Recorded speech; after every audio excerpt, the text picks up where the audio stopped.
Illustration है हमारी quick ratio. Quick ratio हमें गिवन है 1.5। क्विक रेशो मतलब हमारी लिक्विड रेशो। तो लिक्विड रेशो इज 2.5:1, ये हमें गिवन है। एंड करंट एसेट्स हैं 1 लाख की, current assets 1 lakh rupees. Current liabilities 40,000। देखो लिक्विड रेशो के लिए हमें क्या चाहिए होता है, liquid assets upon current liabilities. Current liabilities are given 40,000, ये हमें पहले से गिवन है। Calculate the value of stock. अभी हमें स्टॉक निकालना है। देखो जब इस तरीके का बेटा क्वेश्चन आएगा, अब यहाँ पर जो हमारी लिक्विड एसेट्स हैं, यहाँ पर आप देख रहे हो कि टोटल लिक्विड एसेट्स हैं वो 2.5 टाइम्स हैं ऑफ द करंट लाइबिलिटीज, तभी तो लिक्विड रेशो हमारी कितनी है 2.5। तो अगर हम लिक्विड एसेट्स को निकालना चाहें तो लिक्विड एसेट्स हमारी हो जाएंगी 40,000 मल्टीप्लाइड बाय 2.5। ये जो हमें दी हुई है, सॉरी 1.5, तो इसको मल्टीप्लाई करोगे तो it will come 60,000। Current assets और माइनस लिक्विड एसेट्स, ये हमारा क्या होता है stock. Current assets are given 1 lakh और लिक्विड एसेट्स आर गिवन 60,000 जो हमने कैलकुलेट किए हैं। तो स्टॉक कितना हो जाएगा बेटा 40,000। मीन्स चीजें बहुत थोड़ी सी हैं, सिर्फ उनको पुट करके किस तरीके से फाइंड आउट करना है ना, ये आपको प्रैक्टिस से करना पड़ेगा। यहां पर है illustration 28, a firm has current ratio 4:1, it is current ratio.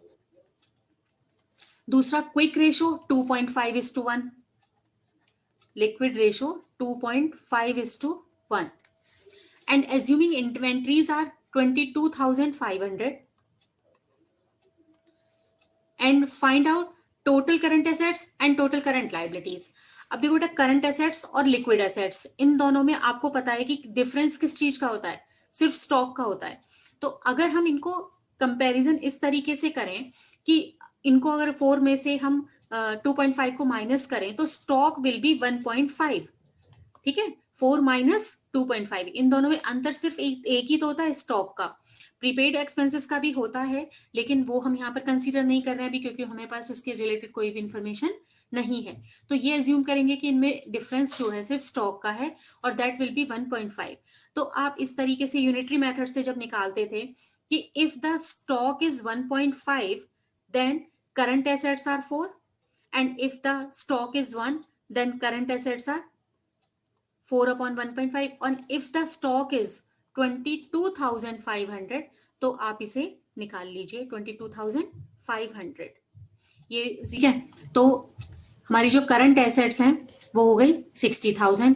अब उसका आप यहां से निकाल सकते हो कि 16 अगर हमारी करंट एसेट्स हैं, दूसरी चीज हमें क्या निकालनी थी current liabilities, they are the 1/4, क्योंकि देखो करंट एसेट्स आपकी 4 है और करंट लाइबिलिटीज आपकी कितनी है 1, तो उसका 4 टाइम्स है, या हम कह सकते हैं कि current liabilities are 1/4 of the current assets. तो 60,000 का आप यहां पर निकालोगे 1/4, तो it will be 15,000। Working capital of the company 6 lakh. Current ratio 2.5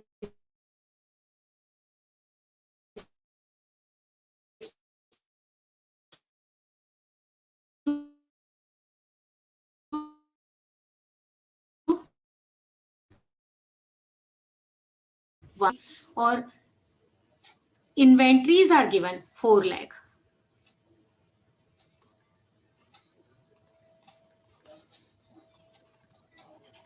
stock हमें गिवन है 4 लाख का।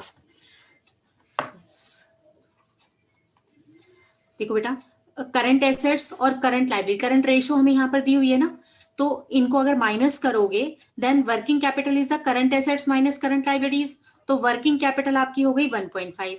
यहाँ पर वही यूनिटरी मेथड लगा दीजिए कि if the working capital is 1.5 then current assets 2.5 and if the 1 then 1.5 and if the working capital is 6 lakh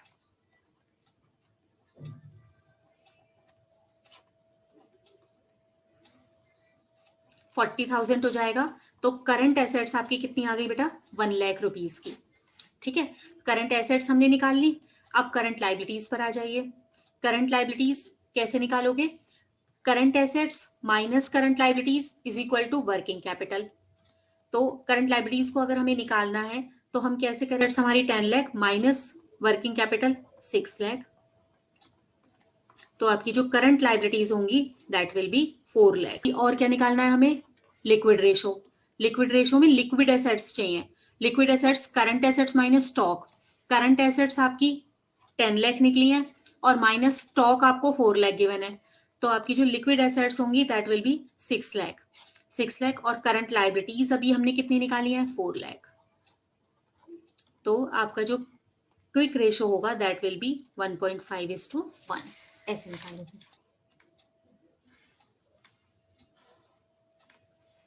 ये हमें टोटल एसेट्स दी हुई थी 16 लाख,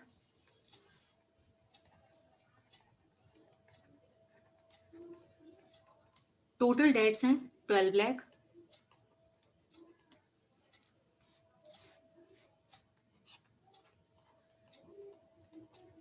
ये जो टोटल हमें दिया हुआ है एसेट्स का, यही पता है हमें कि लाइबिलिटीज का भी टोटल रहेगा, इसलिए हमने पहले लिख लिया है इसको।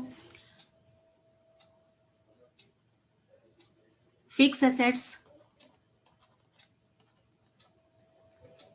6 लाख की, non current investment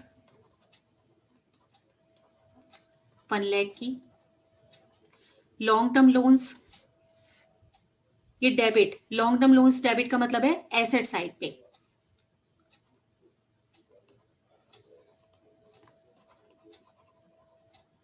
loans and advances 1 lakh के, लॉन्ग टर्म बोरोइंग्स हैं 4 लाख की। इस टोटल में से जो हमारी लॉन्ग टर्म बोरोइंग्स हैं 4 lakh, long term provisions 4 lakh, stock 1,90,000, prepaid expenses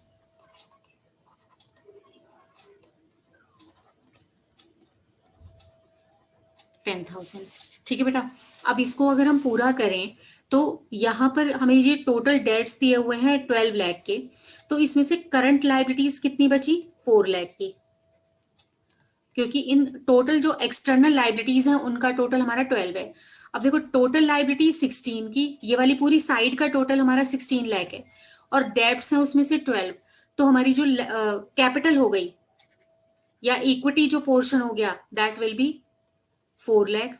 इधर साइड पे आ जाइए, 6 और 1 7, 7 और 1 8, 8 एंड 2 10, तो हमें 10 का तो दिया हुआ है, 6 लाख क्या हो गया, ये जो बैलेंसिंग फिगर निकलेगी it will be the current assets other than the stock and prepaid expenses. Means ये तो हमें अलग से दिए हुए हैं, स्टॉक और प्रीपेड एक्सपेंसेस ये हमने लिख लिए, तो जो बाकी का बैलेंसिंग फिगर बचेगा that will B liquid assets, हमारी एक तरीके से ये क्विक एसेट्स बच गए। अब हमें निकालना था लिक्विड रेशो। लिक्विड रेशो में हम करते हैं liquid assets upon current liabilities. Liquid assets हमने निकाली है अभी 6 लाख रुपीज की, वो हम यहाँ पर कर देंगे, और करंट लाइबिलिटीज हमने यहाँ पर निकाली है 4 लाख की, तो उसको आप कर दीजिए। तो टोटल हमारा जो रेशो आ जाएगा that will B 1.5:1। Current ratio भी अगर आपको यहाँ पर निकालना है अभी, current ratio current assets upon current liabilities, तो करंट रेशो में ये लिक्विड एसेट्स तो है ही है, इनके साथ हमारा स्टॉक और प्रीपेड एक्सपेंसेस ये दोनों भी जुड़ जाएंगे, तो टोटल एसेट्स जो करंट होंगी वो हो जाएंगी 8 लाख की upon current liabilities. Current liabilities हमारी 4 लाख की, तो ये हो जाएगा 2:1 इस तरीके। लिक्विड रेशो 1.7:1, ठीक है। और परचेज, अब यहाँ पर जो हमें ट्रांजेक्शन दिए हुए, मैंने आपको पहले भी बताया था कि जब इस तरीके से चेंज और इसका सबका आएगा क्वेश्चन, तो आप कैसे करोगे कि इनको आप न्यूमेरिक फिगर्स में कन्वर्ट कर लोगे। तो देखो यहाँ पर 1.7:1 है, तो इसका मतलब है कि if your current liquid assets are 1,70,000, तो उसके कंपैरिजन में आपकी जो लाइबिलिटीज हैं दे आर 1 लाख। ठीक है, ये फिगर्स हैं हमारी। अब हमने एक स्टॉक परचेज किया फॉर द कैश, तो इसका आप इफेक्ट देखिए क्या होगा। एक तरफ से आपका जो कैश होगा वो परचेज करोगे, जब स्टॉक परचेज करोगे तो कम हो जाएगा। तो जो भी अब यहाँ पर यहाँ अमाउंट भी हमें नहीं बताया हुआ ना कि कितने का आपने किया, तो हम ये मानकर चलते हैं कि अगर हमने सपोज कोई भी फिगर आप 10,000 ले लीजिए, 10,000 का स्टॉक परचेज करोगे तो आपका कैश कम हो जाएगा, लेकिन हम स्टॉक इसमें ऐड करते नहीं है लिक्विड एसेट्स में अपनी। तो हमारी जो लिक्विड एसेट्स होंगी after the payment of 10,000 rupees for the stock वो हो जाएंगी 1,60,000, और करंट लाइबिलिटीज हैं 1 लाख की। तो आपकी जो रेशो होगी दैट विल बी 1.6:1, तो इट विल रिड्यूस। आगे वो क्या हो गया बेटा, ये रिड्यूस हो जाएगी। Cash collected from the debtors, अब इसका कोई इफेक्ट नहीं पड़ेगा क्योंकि कैश को भी हम अपने लिक्विड एसेट्स में ऐड करते हैं और डेटर्स को भी करते हैं। तो जितने भी कैश आप पे करोगे वो तो माइनस हो जाएगा, सॉरी डेटर्स तो उसमें से कम हो जाएंगे क्योंकि आपने उसमें उससे कलेक्ट कर लिया, और कैश इंक्रीज हो जाएगा। तो सेम अमाउंट इंक्रीज होगा और सेम अमाउंट आपका डिक्रीज होगा। इसलिए ये वाला जो हमारा ट्रांजेक्शन रहेगा कि आपने कैश कलेक्ट किया है फ्रॉम द डेटर्स, तो उसका हमारी लिक्विड रेशो पे कोई भी चेंज। आगे सेल ऑफ गुड्स 10,000 रुपीज की हैं फॉर रुपीज 60,000, तो इसमें देखो क्या होगा बेटा, हमारा कैश जो है वो 60,000 से इंक्रीज हो जाएगा। पहले हमारे पास था लिक्विड एसेट्स 1,70,000 की, जब हम गुड्स को सेल करेंगे तो 60,000 कैश हमारे पास इंक्रीज हो गया।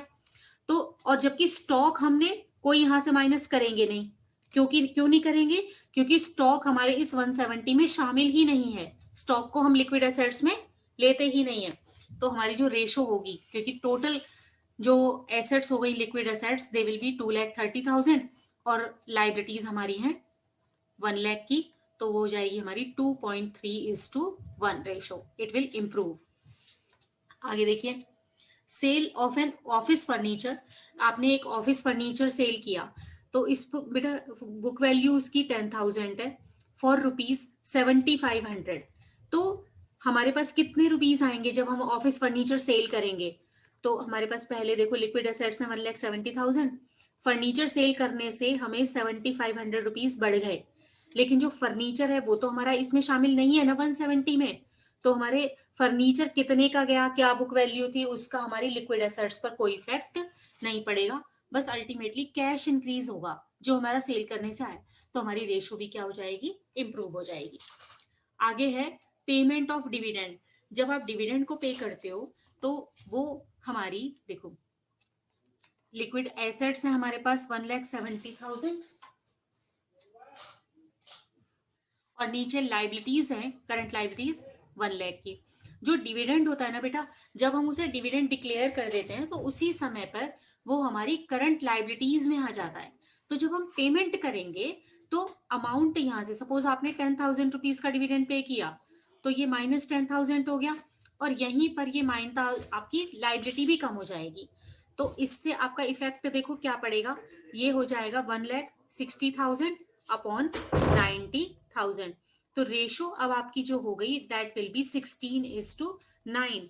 तो अल्टीमेटली इट विल इंप्रूव, ये इंप्रूव हो जाएगी क्योंकि पहले जो हमारा रेशो था वो केवल था उसका 1.7:1। आप इनका प्रोपोर्शनेट देखो तो आप देखोगे कि ये हमारी इंप्रूव हो गई, क्योंकि ऊपर से कम कम हुआ है, नीचे से प्रोपोर्शन ज्यादा कम हो। मींस अगर आपकी लिक्विड एसेट्स 1 लाख हैं तो आपकी लिक्विड लाइबिलिटीज भी कितनी है, 1 लाख की। ट्रेड पेबल्स में विद द बिल्स पेबल, आपके ट्रेड पेबल्स जो थे उनमें बीपी है 3,000 का, which was met on the maturity, कि आपने उसको पे कर दिया। तो लाइबिलिटीज में जब आप पे करोगे तो आपके पास से कैश जाएगा, कैश आपका कितना गया 3,000, और यहां से लाइबिलिटी भी आपकी कितनी कम हो गई 3,000 की। तो नाउ 97 अपॉन 97, तो अब भी रेशो कितनी रही 1:1। देखो जब बेटा इक्वल होती है ना रेशो, तो एक सेम अमाउंट ऊपर करंट एसेट मतलब एसेट्स में से भी और लाइबिलिटीज में से भी जब सेम अमाउंट कम होता है तो हमारी रेशो भी क्या रहती है, सेम ही रहती है। Debentures of 50,000 were converted into equity share. अब देखो ना, तो हमारे जो डिवेंचर्स हैं बिफोर मैच्योरिटी, जब वो मैच्योर होने वाले होते हैं ना, तब तो हम उन्हें अपनी करंट लाइबिलिटीज में शामिल करते हैं, लेकिन जब आपका डिवेंचर्स हैं जिनको हमने इक्विटी शेयर्स में कन्वर्ट कर लिया, तो they are not part of the current liabilities. तो इस वाले ट्रांजेक्शन का हमारी उस पर लाइबिलिटीज पर कोई भी इफेक्ट नहीं पड़ेगा, तो हमारी रेशो पर भी कोई इफेक्ट। शीट हमें दी हुई है और करंट रेशो निकालनी है और liquid ratio. The conclusion you will draw about the company on the basis of these ratios. देखो, करंट रेशो निकालेंगे, current assets upon current liabilities. Current assets, ये तो नॉन करंट एसेट्स हैं। उसके बाद करंट एसेट्स जो टोटल आपको दी हुई है वो ये वाली है आपकी 120, 90, 2200 और ये देखो टोटल आपका 690 है ना एसेट्स का, उसमें से 450 जो उन्हें लेस कर दीजिए, तो ये आ जाएगा 2,40,000। तो करंट एसेट्स टोटल हो गई 2,40,000। करंट लाइबिलिटीज देखिए, करंट लाइबिलिटीज ये है आपकी टोटल 234 और 6, तो टोटल हो गया 2,40,000। ये भी 2,40,000। तो करंट रेशो इज 1:1। दूसरा लिक्विड रेशो। लिक्विड रेशो में जो टोटल हमारी करंट एसेट्स थी देवर 2,40,000, उसमें से हम क्या क्या चीज हटाते हैं बेटा? एक तो स्टॉक को हटा दोगे, तो स्टॉक है आपका 1,20,000 का, एक तो माइनस कर दोगे 1,20,000 को, और आपका प्रीपेड एक्सपेंसेस, प्रीपेड एक्सपेंसेस है 7,200 के, एक इनको माइनस कर दोगे, तो टोटल आपका कितना बचेगा? ये 1,20,000। टोटल हमारी करंट एसेट्स थी 240, उसमें से माइनस हमने कर दिया स्टॉक को 1,20,000 और वो 7,200 का प्रीपेड एक्सपेंसेस। तो जो टोटल लिक्विड एसेट्स आ गई दे आर 1,12,800। करंट लाइबिलिटीज आपने अभी पहले निकाली थी 2,40,000, तो हमारा जो रेशो रहेगा that will B 47.47:1। From the following, calculate the current ratio.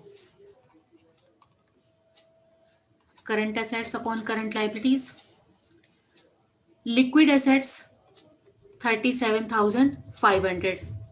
Inventory, देखो बेटा हमें करंट एसेट्स चाहिए ना, तो करंट एसेट्स में हमारी लिक्विड एसेट्स होती हैं प्लस स्टॉक और प्लस प्रीपेड एक्सपेंसेस। स्टॉक को हमने ऐड कर दिया 10,000 प्लस प्रीपेड एक्सपेंसेस 2,500। वर्किंग कैपिटल दे रखा है, करंट लाइबिलिटीज हमें कैलकुलेट कर, तो पहले करंट एसेट्स निकाल लेते हैं।